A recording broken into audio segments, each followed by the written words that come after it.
A former casino floor manager just revealed the biggest mistake players make before they even sit down, and it's costing them hundreds every single visit.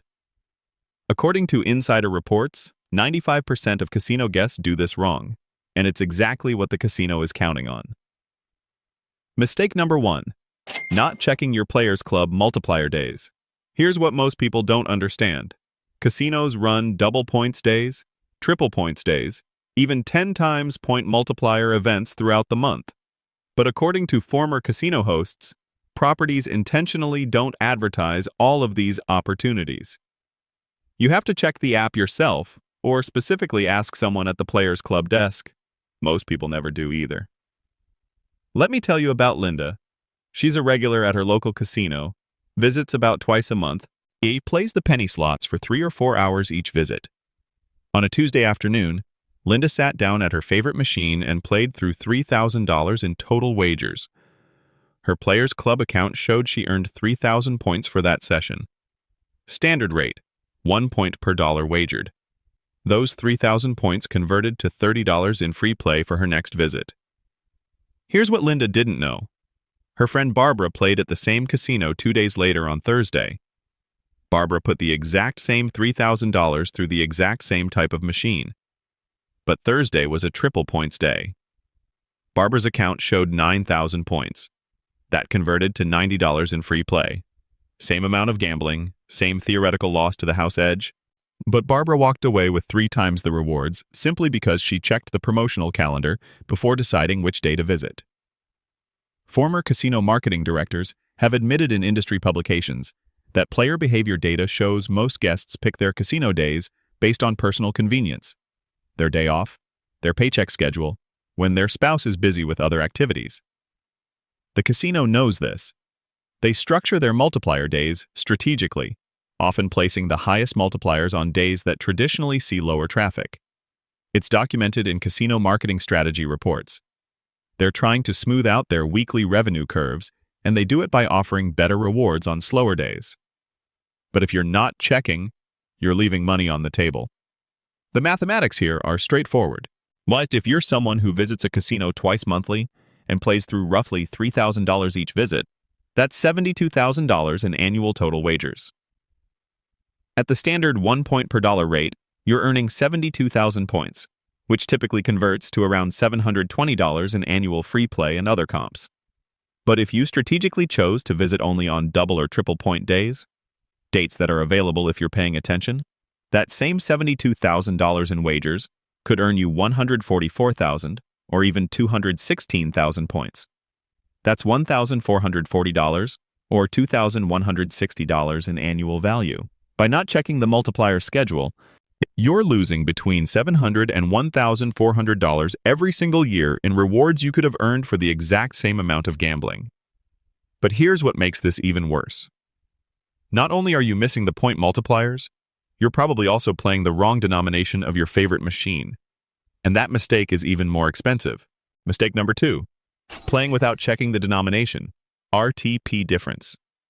And if you think missing out on points is bad, this next mistake is costing you even more money in theoretical loss. Most players don't realize that the exact same slot machine, same theme, same graphics, same bonus features, has different return-to-player percentages depending on which denomination you choose. The penny version and the quarter version of the same game are programmed with completely different mathematics. Let me tell you about Frank. He's been playing Buffalo Gold at penny denomination for 2 years. Bets about 40 cents per spin, plays for several hours every weekend. One day, a slot technician he'd become friendly with pulled him aside and told him something that shocked him. The quarter denomination version of that exact same Buffalo Gold machine, sitting literally in the next row, had a return to player percentage 4 percentage points higher than the penny version Frank had been playing. 4% might not sound like much, but former slot technicians revealed exact RTP differences in leaked technical documentation, and what they told me is going to shock you when I break down the actual cost to players like Frank. I'm going to show you the exact numbers in just a moment, but first, let me tell you about mistake number 3. This one cost a player named Marcus $8,000 in a single year, and he had no idea it was even happening until a slot attendant pointed out what he'd been doing wrong for 8 straight months. Here's the story I just mentioned about Marcus. He walked into his local casino every Friday after work for 8 months straight. His game of choice was Dragon Link, and he had his routine down perfectly. He'd find his favorite bank of machines near the high-limit room, sit down at the first available Dragon Link he could find, load in $200, and start playing at $2.50 per spin. Marcus thought he was being smart. He'd read online that Dragon Link was one of the better games. He knew about the progressive jackpots. He understood the hold and spin bonus feature. Well, what Marcus didn't know, what nobody had ever told him, was that he was playing the wrong version of the game. One evening, a slot attendant who'd seen Marcus there week after week stopped by during a fill and asked him a question. "Have you ever tried the 50-line version?" Marcus had no idea what she was talking about. She walked him 20 feet across the casino floor and showed him another bank of Dragon Link machines.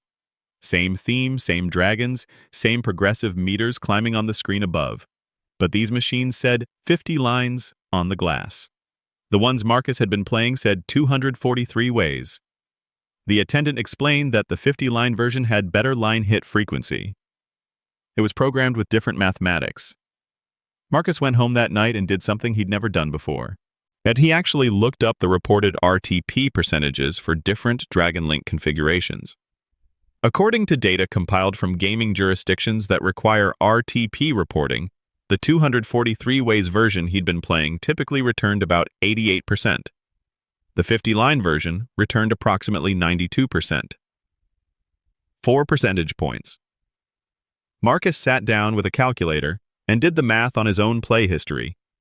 He estimated he'd been playing about 600 spins per hour during his Friday evening sessions, usually played for 4 hours, visited roughly 32 times over those 8 months. $2.50 per spin times 600 spins per hour times 4 hours times 32 visits. Well, that was $120,000 in total wagers he'd put through a machine with a 4% worse return to player percentage than the version sitting 20 feet away. The theoretical difference was $4,800. That's how much more Marcus lost over 8 months, simply because he sat down at the first available machine instead of reading the pay table and understanding that different versions of the same game have different mathematics.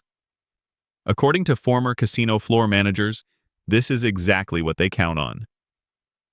Internal floor layout strategy reports, documents that have been discussed in gaming industry publications, show that casinos deliberately place lower RTP versions of popular games in high-traffic areas, near the entrances, by the buffet, next to the cashier cage.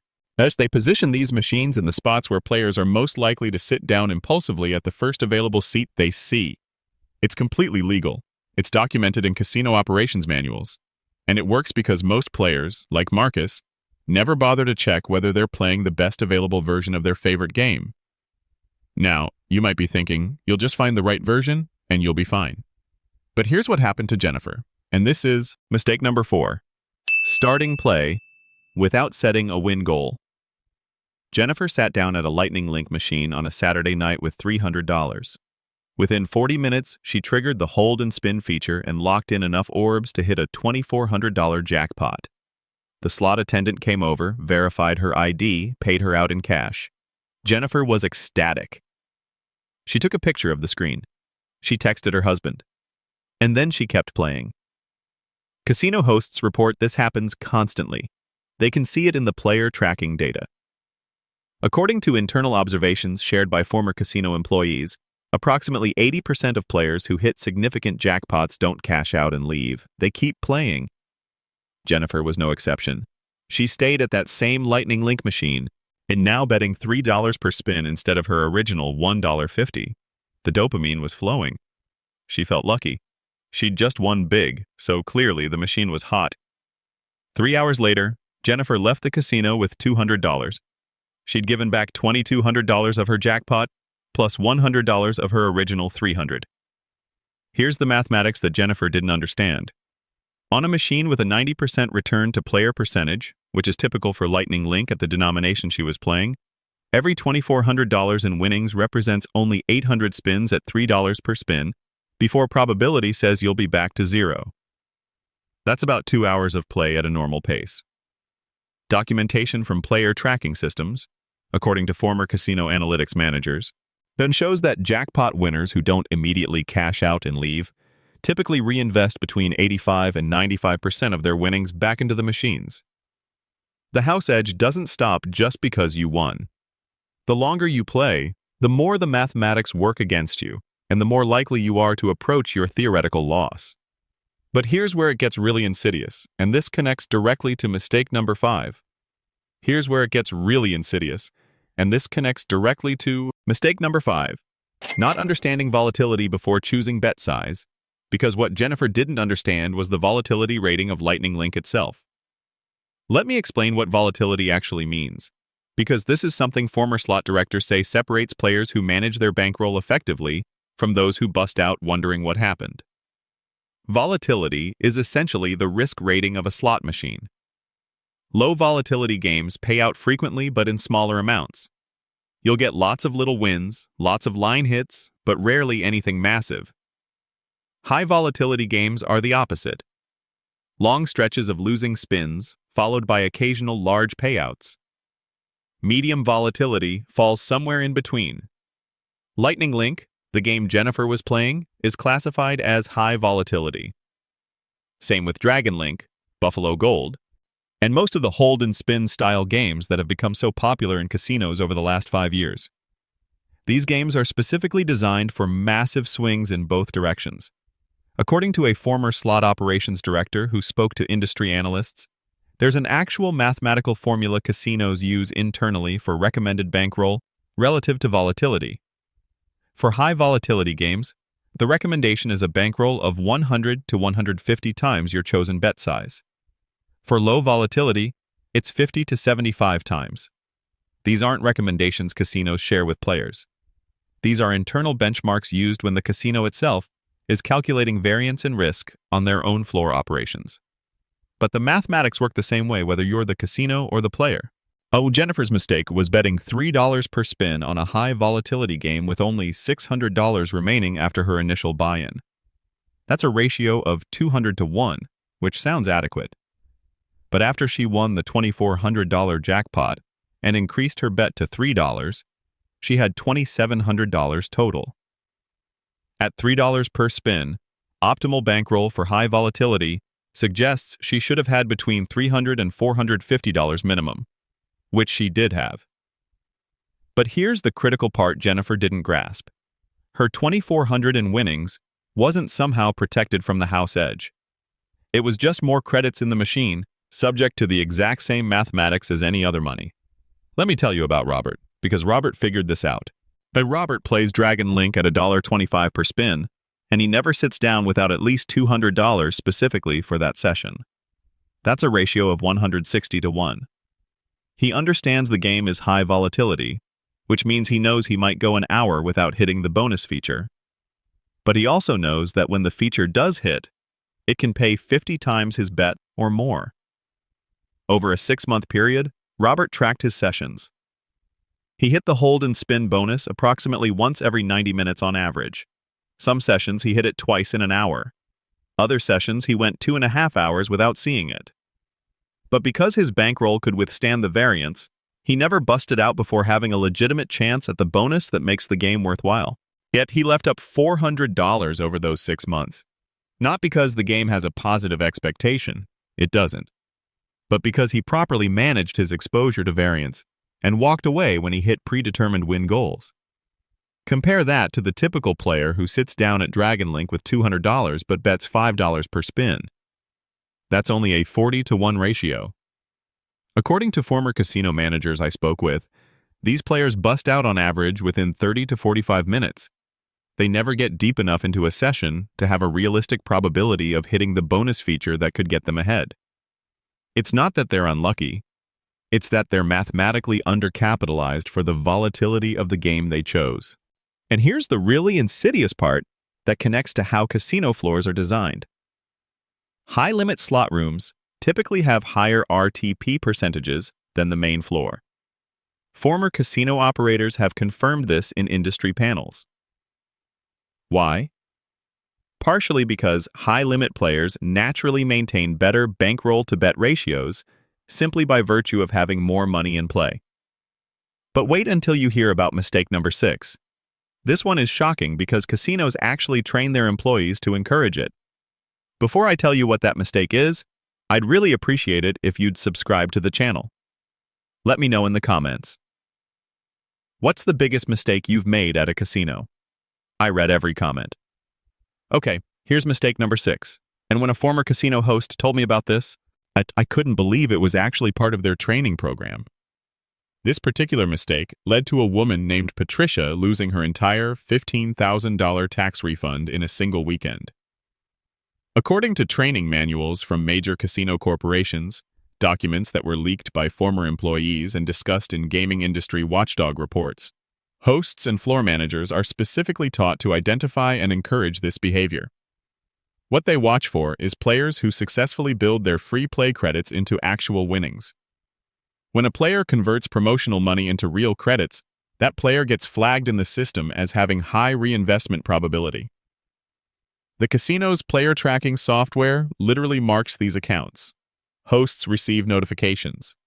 They're trained to approach these players with offers of complimentary drinks, meal vouchers, anything that keeps the player in their seat and playing.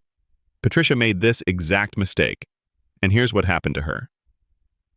Patricia walked into the casino on a Friday morning with a $500 free play offer the casino had mailed her for her birthday. She'd been a regular player for 3 years, always played Buffalo Gold, knew the game inside and out. She loaded her player's card into the machine, and the screen showed her promotional credit balance, $500. She started spinning at $2.50 per spin. Within an hour, she'd hit the bonus round twice and built that $500 in free play up to $2,800 in actual credits. Patricia felt fantastic, as she'd essentially won $2,300 of the casino's money. She took a break, got a coffee, texted her sister about the big win. Here's what Patricia didn't consciously notice. The moment she inserted her debit card to buy that coffee, her player tracking profile was updated. When she sat back down at the Buffalo Gold machine, a floor supervisor happened to walk by and strike up a conversation, asked how her day was going, mentioned that the steakhouse upstairs had a special running, offered to comp her lunch. Patricia thought they were just being nice because she was a regular. What she didn't realize was that her account had been flagged the moment she converted free play into a significant credit balance. The floor supervisor wasn't randomly walking by. According to leaked training documents from major casino operators, this is standard protocol. When promotional players show high credit balances, hosts receive automated alerts on their mobile devices. Patricia kept playing after her coffee break. The $500 in free play was long gone, but she had $2,800 in credits on the screen. Buffalo Gold is a high volatility game. The wins came in waves, then dried up for long stretches. After another hour, her credit balance was down to $1,800. She wasn't worried. She was still up $1,300 from where she'd started with her own money. Except she hadn't started with her own money. She'd started with promotional credits.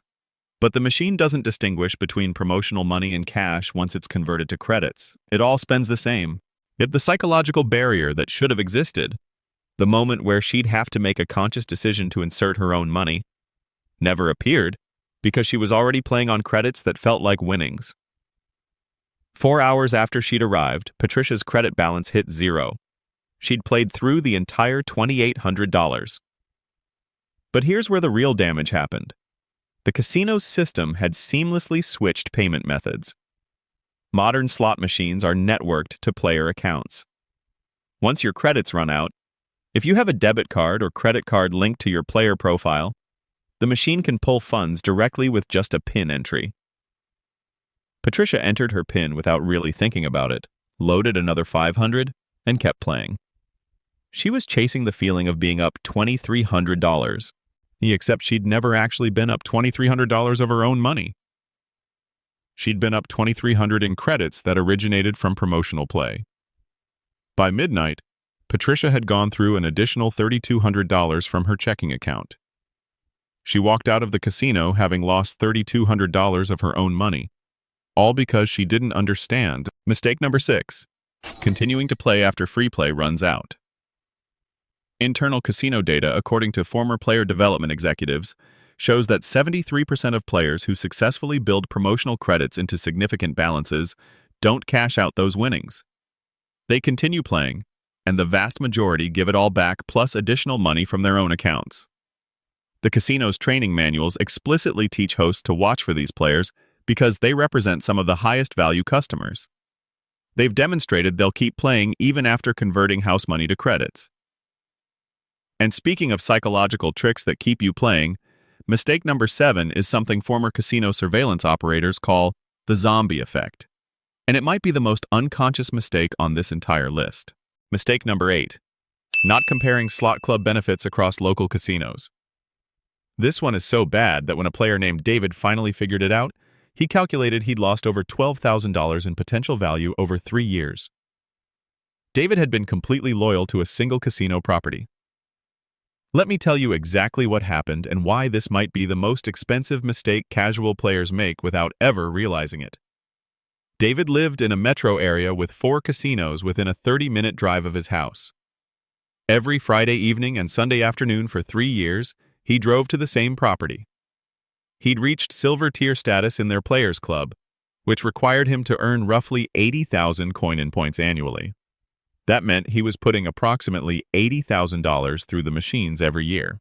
His benefits at silver tier included 0.3% cash back on his play, which worked out to about $240 per year, plus occasional promotional mailers offering $50 in free play every 6 to 8 weeks.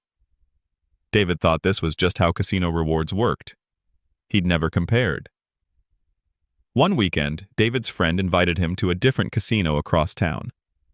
David brought his usual $200 budget, signed up for a new Players Club card at the desk, and spent the afternoon playing the same denomination Dragon Link he always played. The following week, he received an email from this second casino showing he'd earned 800 tier credits from that single visit. Out of curiosity, David looked up their tier structure. At this property, 15,000 tier credits qualified for gold status.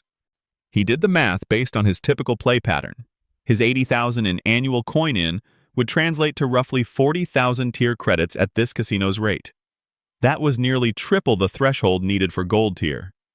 He looked up what gold tier benefits included: 0.5% cash back, monthly promotional offers of $150 in free play, complimentary hotel stays, priority access to special events. David sat at his kitchen table and calculated the difference. At his original casino, his 80,000 in annual play earned him approximately $240 in cash, back plus roughly $600 in promotional free play throughout the year. Total value? $840.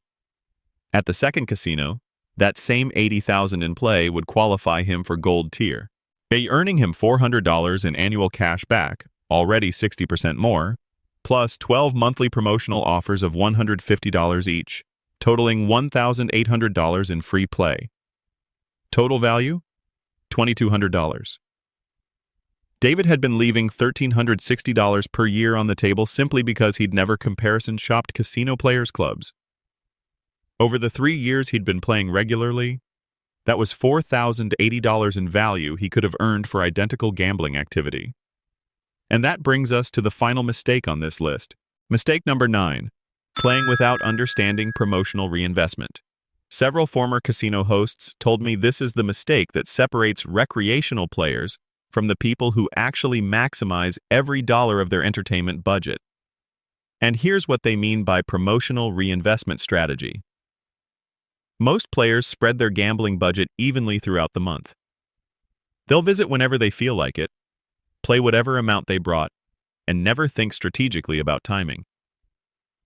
But casinos run major promotional periods throughout the year. New Year's celebrations, summer events, anniversary weeks, holiday specials. During these promotional windows, everything accelerates. Point multipliers, bonus free play structures, tier credit multipliers. Let me tell you about Sarah and Tom. Well, because their approaches show the mathematical difference. Sarah had a $500 monthly entertainment budget for casino visits. She typically visited twice per month, brought $250 each time, played her favorite games whenever she had free time. Over the course of a year, Sarah put $6,000 through the machines and earned approximately $180 in rewards based on standard point accrual rates. Tom had the exact same $6,000 annual budget, but Tom studied the casino's promotional calendar. Instead of spreading his play evenly, Tom concentrated his visits during triple point weekends and special celebration events. The casino ran these promotions roughly once per month. Tom would skip the regular weeks entirely, save his budget, and then visit during promotional periods when his play earned triple value. His same $6,000 in annual coin-in generated $540 in rewards. Same amount of gambling, same theoretical loss to house edge. But Tom extracted 3 times more value simply by timing his play strategically. When you factor in that promotional periods often include tier credit multipliers, Tom also reached gold status at his property, while Sarah remained at base silver tier, which meant Tom received even better ongoing benefits. Let's recap what we've just covered, because this information could literally change how much you spend every time you visit a casino. Not checking multiplier days is costing regular players $700 or more annually in lost rewards they could have earned for identical gambling activity. Playing the wrong denomination of the same machine creates a 4% RTP difference that translates to hundreds in additional theoretical losses. Not reading pay tables means you might be sitting at a lower-paying version of your favorite game when a better version exists 20 feet away on the same floor. Starting play without win goals leads to the statistical reality that 85% of jackpot winners reinvest their winnings back into machines. Misunderstanding volatility and choosing the wrong bet size for your bankroll creates premature bust-outs before you have realistic probability of hitting the bonus features that make high-volatility games worthwhile. Playing past your free play conversion is exactly what casino training manuals teach hosts to encourage, because 73% of players who build promotional credits never cash them out. Not taking breaks leads to unconscious bet size increases of 35 to 50% after just 2 hours of continuous play. Failing to compare Players Club benefits across local properties leaves $3,000 or more in value on the table over a 3-year period. And ignoring promotional periods means you're earning standard rewards when you could be getting triple value for the exact same amount of gambling during strategically timed visits. If you're making even half of these mistakes, internal casino data suggests you're losing 15 to 25% more than the mathematical house edge says you should be losing. Here's what former casino executives told me that really puts this in perspective. Casinos conduct extensive player behavior research.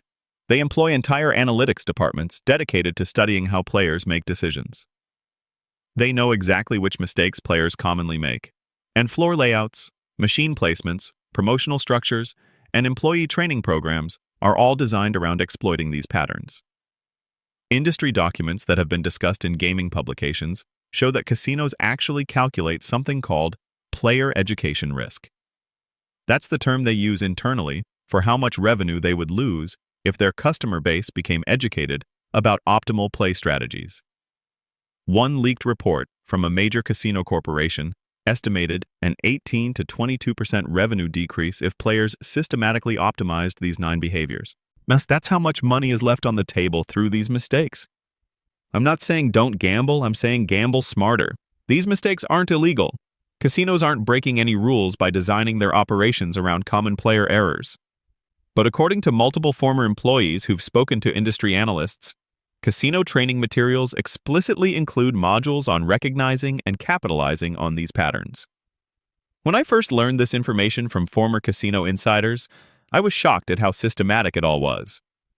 If this information helped you, please subscribe and hit the bell icon. I'm working on getting more insider information, and I'll be sharing it in upcoming videos. Let me know in the comments which of these 9 mistakes you've been making. Don't worry, according to the data, 95% of players make at least 5 of them.